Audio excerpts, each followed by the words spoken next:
Alright, so as we've discussed in a previous video, there are two different browsers in Windows 10 by default. Of course, you can install other browsers, but by default you have Internet Explorer and Microsoft Edge built right into your system.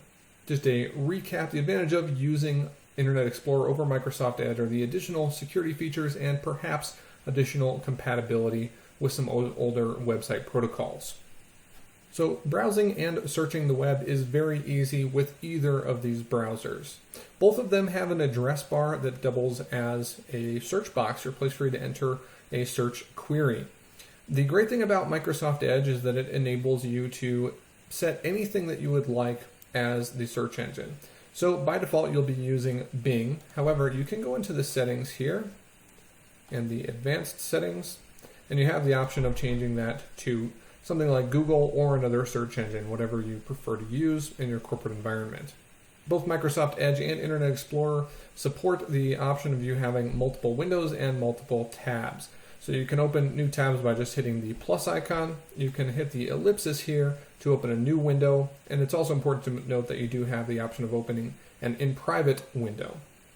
In addition, another security feature, or a privacy feature if you will, that is here is the Do Not Track request. Now, Do Not Track is something relatively new that newer browsers have built in. It does not necessarily guarantee your privacy because the websites that you're visiting do have to comply with that request, but nonetheless, that is a great feature to have turned on if you are concerned about privacy.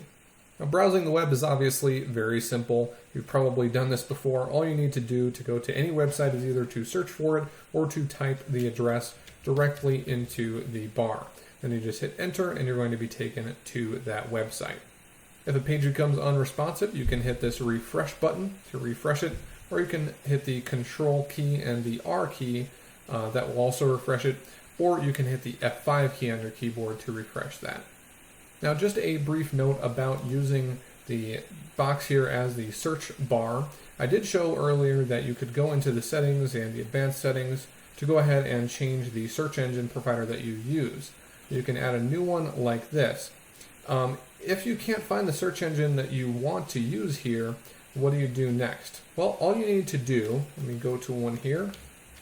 What you need to do is go to that website, go to that search engine. Once that page has loaded, all you need to do is go into your settings, go to the advanced settings, then click add new in this box. Now that you have visited that website, you can set that as your search provider. As is the case with most modern browsers, if you want to open a website, a particular article, in a new tab or a new window, all you have to do is right click and then say open in new tab and open in new window. Another thing that's great about this browser is its integration with Cortana. If you are using Cortana, notice that you can highlight some text and then say ask Cortana. Cortana will then do a contextual search based on whatever text you highlighted and give you information about that. So if you're on Wikipedia, for instance, and you see a phrase about your industry that you're not familiar with, you can highlight it, right-click, say Ask Cortana, and then Cortana will gather information about that from Bing's search engine.